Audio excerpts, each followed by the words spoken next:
Latest technology courses, best infrastructure మరియు అద్భుతమైన placements. Engineering లో మీ best choice Avian institute of engineering and technology, Ibrahimpatnam. So welcome back to the latest episode with Rahul Reddy Garu, the immigration lawyer, and he's practicing law from since 30 years. So right now OPT నుంచి stem నుంచి H1Bకి మారే వాళ్ళ situations ఏ విధంగా ఉండబోతున్నాయి యూఎస్లో అనేది తెలుసుకుందాం. Hi sir. Sir I'm very fine sir, and how are you sir? Good. So upcoming మార్చ్లో H1Bకి సంబంధించిన లాటరీస్ అవి ఉండబోతున్నాయి కాబట్టి వాటి గురించి డిస్కస్ చేద్దాం. సో ఓపీటీ అండ్ స్టెమ్ నుంచి ఎవరైతే H1B కోసం వెయిట్ చేస్తూ ఉంటారో లాటరీ టైంలో వాళ్ళ మీద ఎఫెక్ట్ ఏ విధంగా ఉంటుంది అంటారు? ఇప్పుడు మనకు కొత్త H1B రెగ్యులేషన్స్ వచ్చినాయి. దాని ద్వారా ఏమైందంటే థర్డ్ పార్టీ ప్లేస్మెంట్ అనేది కొద్దిగా స్ట్రిక్ట్ అయిపోయింది. అదొకటి. ఇంకోటి ఏంటంటే మనకు లాస్ట్ ఇయర్ H1B కోటాను మొత్తం ట్రాన్సాక్షన్ చేసిండ్రు. అంటే అంతకుముందు 7-8 ఇయర్స్ నుంచి ఎట్లుండే అంటే అంతకుముందు 3-4 ఇయర్స్ ఎట్లుండే అంటే ఒక 10 కంపెనీల నుంచి కూడా కొందరు ఫైల్ చేసిండ్రు, ఫ్రాడ్లెంట్ ఫైలింగ్స్ అయ్యి. అంటే ఒకవేళ కనుక కొన్ని జాబ్స్ ఉంటే 10 కంపెనీల నుంచి ఫైల్ చేసిన ఉన్నారు. అయితే ఇప్పుడు లాస్ట్ ఇయర్కి వచ్చేమటికి ఏమైందంటే నీకు ఒకవేళ కనుక 10 కంపెనీలు ఫైల్ చేసినా కూడా శ్రీనివాసరావు అన్నతను మాత్రం ఒకటే కాబట్టి అతనికి ఒకటేసారి లాటరీ వచ్చే ఛాన్స్ ఉంటుంది. అతని బిల్లుని 10 సార్లు బెటరు. ఓకే, మనం అప్పుడప్పుడు పెడతాం కదా, చిన్నప్పుడు పెట్టినప్పుడు మన పేరు ఇచ్చి పెడతాం. మన పేరు ఎక్కువ రాయాలంటే ఏం చేస్తాం? 10 సార్లు రాసి అనలేస్తాం. అటువంటి అలౌడ్ లేదన్నట్టు. ఇప్పుడు ఎన్నిసార్లు రాసినా కానీ ఒకటే చిట్టి ఆ శ్రీనివాసరావు గారి పేరుతోటి ఒకటే చిట్టి పోతుంది. ఆ చిట్టి ద్వారా అది లాస్ట్ ఇయర్ ఇంప్లిమెంట్ చేసినారు. ఇప్పుడు కొత్త రెగ్యులేషన్స్ ప్రకారం ఏం చేసినంటే దాన్ని రెగ్యులేషన్స్ ద్వారా చేయబట్టి ఏమైనా కోర్టుల కేసులు కానీ వాటిని ఎదుర్కోవడానికి ఈజీ అవుతాయని చెప్పి వాళ్ళు రెగ్యులేషన్ ద్వారా పోయినరు. అయితే ఇప్పుడు కొత్త ప్రొవిజన్ ఏంటంటే లాటరీ మనం మార్చ్లో ఫైల్ చేసేటప్పుడు కొత్తగా ఫీజు అంతకుముందు $10 ఉండే. $10 ఏంటంటే ఇప్పుడు ఇవ్వాలి, ఇప్పుడు పెద్ద కేర్ చేయరు. సో కొందరు ఫ్రాడ్లెంట్ ఫైల్ చేసే వాళ్ళు కొద్దిగా ఎక్కువ ఫైల్ చేస్తున్నారు, $10. ఇప్పుడు దాన్ని $215 చేసిన అన్నట్టు. సో కొంచెం ఫిల్టర్ చేయడానికి, కొద్దిగా ఫిల్టర్ చేయడానికి చేసిన అన్నట్టు.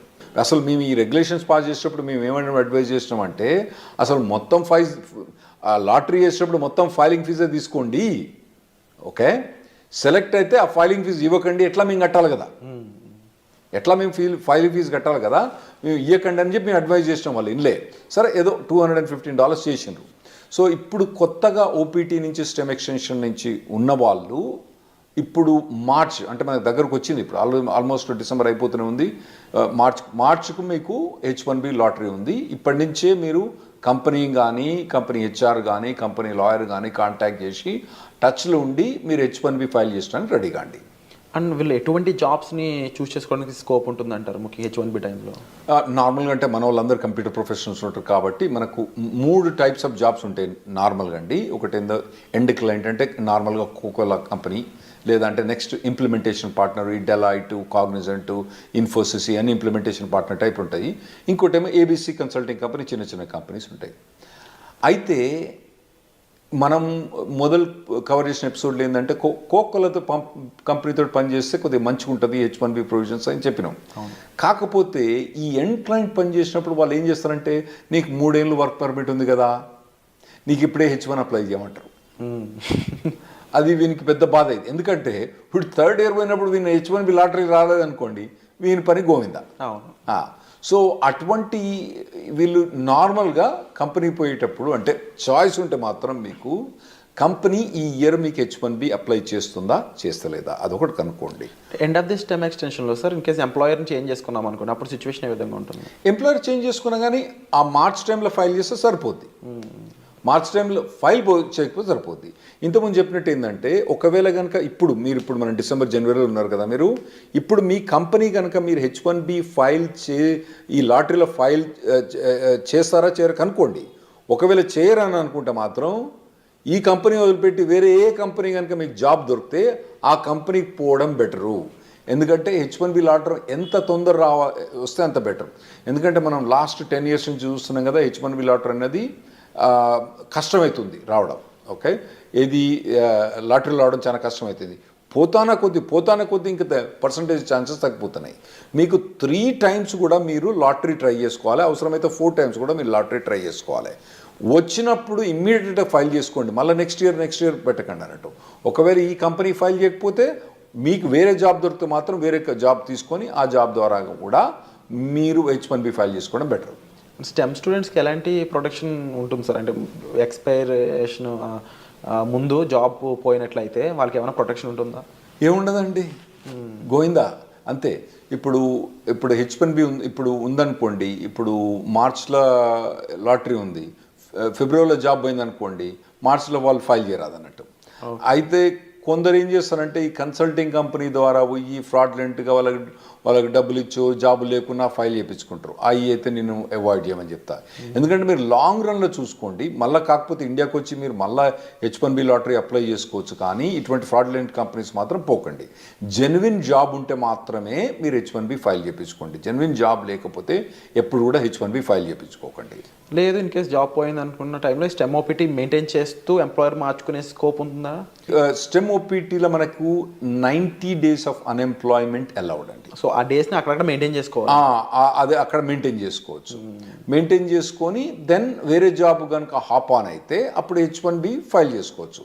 కాకపోతే ఈ మార్చ్లో ఈ H1B లాటరీ ఎప్పుడు ఫైల్ చేస్తారు? మార్చ్ 1st నుంచి టిపికల్గా మార్చ్ 20th కొద్దిగా డేట్స్ అటు ఇటు చేంజ్ అవుతా అంటే ఒక 5-6 రోజులు అటు ఇటు చేంజ్ అవుతా అంటే ఆ టైంలో కనుక జాబ్ లేకపోతే కథం, మనోడు మళ్ళీ నెక్స్ట్ ఇయర్ వెయిట్ చేయాల్సి వస్తుంది. ఈ 90 days కాకుండా, ఈ టైం పీరియడ్ కాకుండా స్టెమ్ ఓపీని ఎక్స్టెన్షన్ చేసుకోలేమంటారా?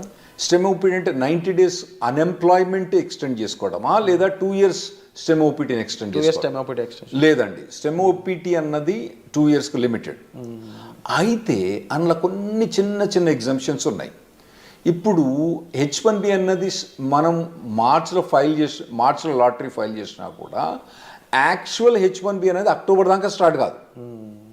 అయితే ఒకవేళ స్టెమ్ ఎక్స్టెన్షన్ కనుక ఈ ఏప్రిల్ నుంచి అక్టోబర్ మధ్యలో కనుక ఒకవేళ స్టెమ్ ఎక్స్టెన్షన్ ఎగ్జాస్ట్ అవుతుంది అనుకోండి, అంటే ఇతని స్టెమ్ ఎక్స్టెన్షన్ జూన్లో ఎక్స్పైర్ అవుతుంది అనుకోండి, ఇతను H1B ఫైల్ చేస్తే ఈ స్టెమ్ ఎక్స్టెన్షన్ ఆటోమేటిక్గా జూన్ నుంచి అక్టోబర్ దాకా ఎక్స్టెండ్ అయింది.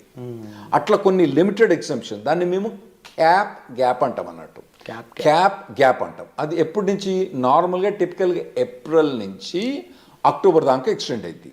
ఏది ఏదైతే కంపెనీ ఉందో H1B change of status file చేస్తే ఆటోమేటిక్గా క్యాప్ గ్యాప్ అన్నది ఏప్రిల్ నుంచి అక్టోబర్ దాకా ఎక్స్టెండ్ అయింది.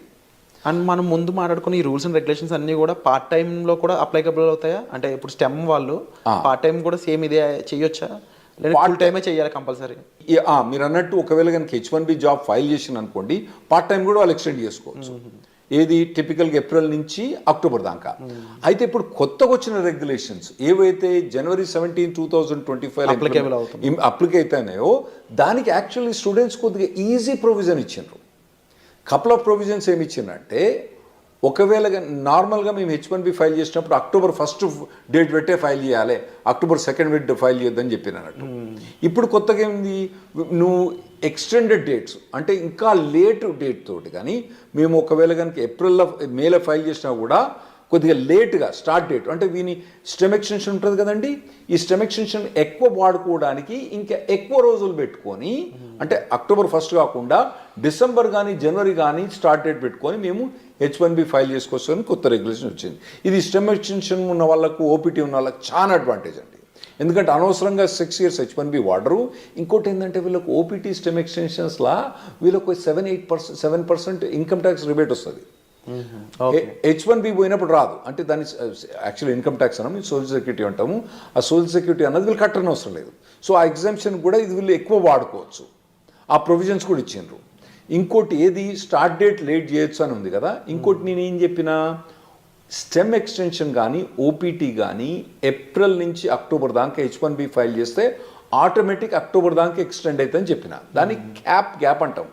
దాన్ని వాళ్ళు ఏం చేశారంటే, క్యాప్ గ్యాప్ అన్నది అక్టోబర్ దాకా కాకుండా ఏప్రిల్ అంటే మళ్ళీ నెక్స్ట్ ఏప్రిల్ దాకా వాళ్ళు ఎక్స్టెండ్ చేసినట్టు, అంటే దాదాపుగా 1 year ఎక్స్టెండ్ చేసినట్టు. ఓకే.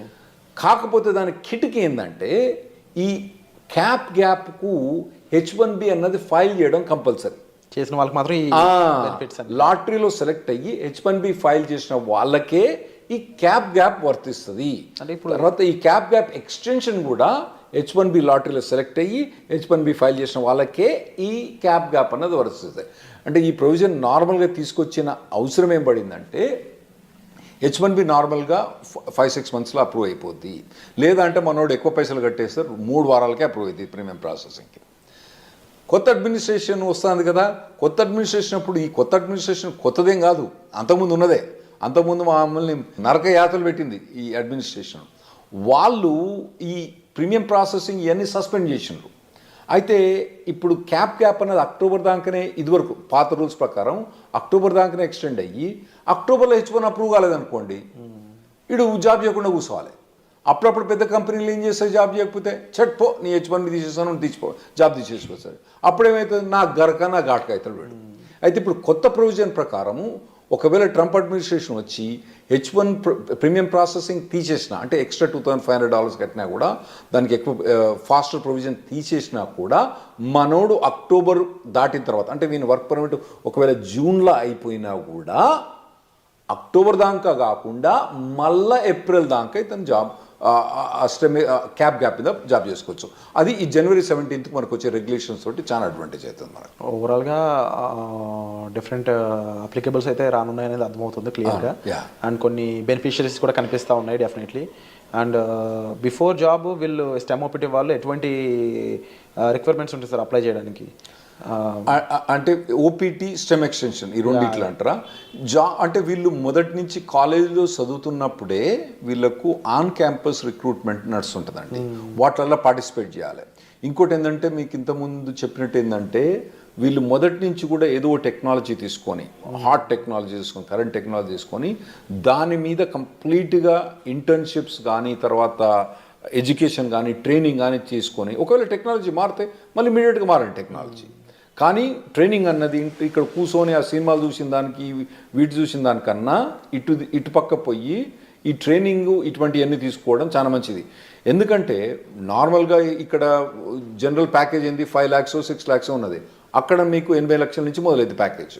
సో మీకు 6 lakhs నుంచి 80 లక్షలకు ఉండే పెర్ఫార్మెన్స్ మీరు అక్కడ యూఎస్కి వస్తున్నారు కాబట్టి, మీరు చేసే పెర్ఫార్మెన్స్ కూడా 10 times బెటర్ ఉండటానికి మీరు షార్పన్ అప్ కావాలి. అది మొదటి నుంచి ప్రిపేర్ కాండి. చక్కగా OPT అయిపోయిన తర్వాత అప్పుడు ఎతుకుతలే జాబ్, తర్వాత చూసుకుంటలే. ఇప్పుడైతే సినిమాలు చూస్తా, షికార్లు పోతా, తాగుతా, తింటా, బిర్యానీ తింటా, పొద్దుగాల మధ్యాహ్నం, సాయంత్రం అయితే వాలీబాల్ ఆడతా, కానీ తర్వాత చూసుకుంటా, OPT అయిపోయిన తర్వాత చూసుకుంటే మాత్రం అది తప్పుడు పని. మీరు మొదటి నుంచి ఇంజనీరింగ్ కాలేజ్ నుంచి ఫస్ట్ ఇయర్ నుంచి, ఒకవేళ మీరు US రాదలుచుకుంటే, మీరు ఇక్కడ కూర్చొని ఎక్కడనో 5 లక్షల ప్యాకేజ్ 6 లక్షలు తీసుకుంటే మీ ఇష్టం. మీరు కనుక US వచ్చి OPT మీద పనిచేసి STEM ఎక్స్టెన్షన్ మీద పనిచేసుకుంటే మాత్రం మీరు ఫస్ట్ ఇయర్ నుంచి మీరు కంటిన్యూస్గా శ్రమ పడితే మీరు OPT STEM ఎక్స్టెన్షన్ వచ్చినప్పుడు మీకు మెచ్చుకునే మార్కెట్ మంచిగా ఉన్నప్పుడు ఏముంటుందండి, అప్పుడు ఏమంటారు, కుక్కను కూడా సింహాసనం ఎక్కించినప్పుడు వీళ్ళందరి మన వాళ్ళని సింహాసనం ఎక్కించినప్పుడు, ఏది మంచిగా స్కిల్ సెట్ లేని వాళ్ళని వాళ్ళందరూ కూడా కుక్క మీద వీళ్ళందరూ సింహాసనం ఎక్కి కూర్చున్నారు. ఇప్పుడు ఎట్లున్నది పరిస్థితి, మార్కెట్ పరిస్థితి మంచిగా లేదు.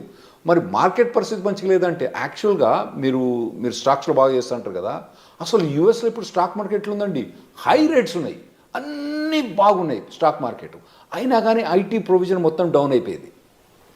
ఎందుకైందంటే మెయిన్ ప్రొవిజన్ ఏంటంటే 2021 ఎప్పుడైతే మన కోవిడ్ అయిపోయిందో అప్పుడు ఎట్లా హైర్ చేసిందంటే, అమెజాన్ కొన్ని కంపెనీస్ అయితే ఒకటే అండి, మీ శాలరీ ఎంత, ఇన్కమ్ ట్యాక్స్ చూపేరా అని వీళ్ళు పట్టుకుపోయారు. నీ W2 ఎంత, నీ W2లా ఓకే నీకు 80 లక్షలు వస్తుంది, ఓకే ఒకటేరా నీకు, ఇగో 1,60,60,000 అంతే, వారు ఏం మాట్లాడలేదు. అట్లా చాలా మందిని హైర్ చేసిండ్రు. చక్కగా తీసుకుపోయి కుక్కను తీసుకుపోయి సింహాసనం మీద కూర్చోబెట్టిండ్రు. ఇప్పుడు ఏమవుతుందంటే వాళ్ళందరూ చాలా మంది లే ఆఫ్స్ అవుతుండ్రు, ఇంపాక్ట్ చూపిస్తున్నారు. ఇప్పుడు కొత్తగా వచ్చే పురాణాలకు మాత్రం ఆ లగ్జరీ ఏదైతే 2021-22లో ఏదైతే హైరింగ్ చూసిండ్రో, ఆ తర్వాత అంతకుముందు హైరింగ్ చూసిండ్రో, ఇంకా ముందు మీరు చూడరు. ఆర్టిఫిషియల్ ఇంటెలిజెన్స్ అనేది బాగా డెవలప్ అయింది. దాంతో ఏమవుతుందంటే ఈజీగా ప్రోగ్రామింగ్ అయిపోతుంది. కాబట్టి మీ జాబ్స్ అన్నవి చాలా కష్టమవుతాయి. మీరు మొదటి నుంచి ప్రిపేర్ కాండి. స్పెషల్గా మీరు US రాదలుచుకున్న వాళ్ళు మాత్రం మొదటి నుంచి ప్రిపేర్ అయ్యండి. మీరు ఇక్కడనే ఉండి చిన్న చిన్న జాబులు చూసుకుంటే మీ ఇష్టం. అక్కడ కనుక మీకు హై లెవెల్ జాబ్ కావాలంటే అక్కడ లో లెవెల్ జాబ్స్ ఉండవు, ఎందుకంటే వీళ్ళకి జాబ్ ఇవ్వడానికి వీలుండదు. అక్కడ ఏది OPT స్పెషలిస్ట్ STEM ఎక్స్టెన్షన్లా వాళ్ళు తీసుకొచ్చి $5 $10 జాబు ఇవ్వడానికి వీల్లేదు, రెగ్యులేషన్స్ ఎలా చేయవు కాబట్టి వీళ్ళకి హై లెవెల్ జాబ్ కావాలి. కాబట్టి ఆ లెవెల్ జాబ్ కావాలంటే మీరు ఇప్పటి నుంచి ప్రిపేర్ కావడం better. Wonderful sir. So latest updates కోసం చూస్తూనే ఉండండి. అండ్ చాలా విషయాలు అయితే మనకు రాహుల్ రెడ్డి గారు చెప్పడం జరిగింది. సో మీరు వీటిపై ఏమనుకుంటున్నారు, మీ ఒపీనియన్ కామెంట్ సెక్షన్లో మెన్షన్ చేయండి. And thank you so much for the wonderful. Thanks అండి.